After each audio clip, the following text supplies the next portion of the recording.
The double-dip recession in Britain is deeper than originally thought. The economy shrank by 0.3% in the first 3 months of the year. That's worse than the original estimate of 0.2%, according to the Office for National Statistics. Construction work fell by its biggest margin for over a decade. The news may put more pressure on the government, with critics blaming spending cuts for the latest downturn. The government has so far resisted calls for a change in economic policy, saying that the debt crisis in the Eurozone underlines the need to get the deficit down.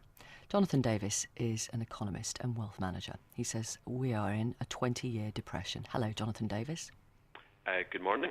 When did that 20-year depression begin? 2008. OK, we've got a long way to go, if you're right, then.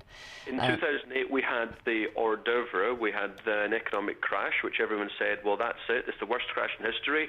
And then they, quote, saved the world, unquote. They did nothing of the sort. What they did was compounded the problem of massive debt by borrowing more. All they did was kick the can down the line. Unfortunately, we are now down the line. OK. This government is trying to pay off the deficit. It's doing it more slowly, in fact, than the last government said they would before the 2010 election. Are they doing the right thing, though? 2 points. First of all, paying down the deficit. Be very careful with that phrase. All they're doing is reducing how much they're borrowing. They're not paying down anything.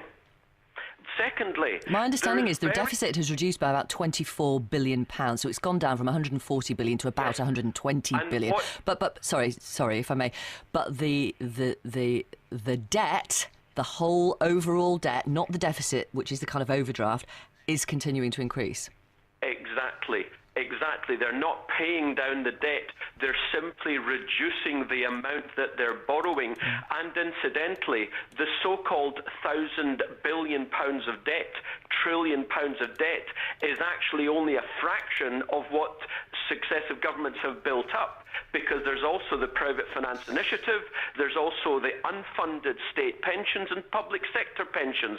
Actually, our government's liabilities are 7 or 8 times its annual revenues. Now, you know as well as I do that any household that's got debt of 7 or 8 times its income is bankrupt. Now, going back to your question, are they doing the right thing? They're not even coming close to sorting out the problem.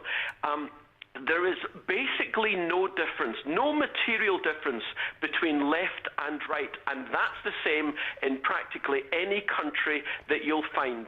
They pretend there is a Grand Canyon of difference between Labour and the Tories / Liberal Democrats. There is a wafer-thin crack. George Osborne is now borrowing more than Ed Balls wanted to borrow. That's quite an achievement. No, they're not even coming close to sorting the problem. How would you sort the problem? I would do a 180-degree reverse of what they're actually doing. What are they actually doing? They're bailing out the banks. They're giving the banks £100 billion a year. Victoria, that is equivalent. This is how enormous. Are you talking about quantitative easing now? Yes. That is equivalent to 200 full-sized NHS trust hospitals a year. That's how much they're giving the banking system. Secondly, they should not be thinking as that woman Christine Lagarde is saying, we should cut interest rates. That is so laughable. It's already at 0.5%. We should be hiking interest rates. Thus, savers, prudent people would actually be able to spend on the income that they'd be getting. Also, our currency would rise with a higher interest rate, thereby reducing the costs of running businesses and the costs of living. That's the way to get the economy going. If interest rates were hiked up, and what sort of level are you thinking of, Jonathan Davis? Well, the long-run average over 300 or 400 years is 5%. Okay. Let's imagine the Bank of England rate went progressively from 0.5% to 5%. So banks and other high street lenders would be lending money on a higher interest rate than that, because they always do, at least 2, 3, 4% onto the Bank of England rate. How many people will be chucked out of their homes because they couldn't afford to pay the mortgage? Victoria, We are in a 20-year economic depression. House prices are falling anyway.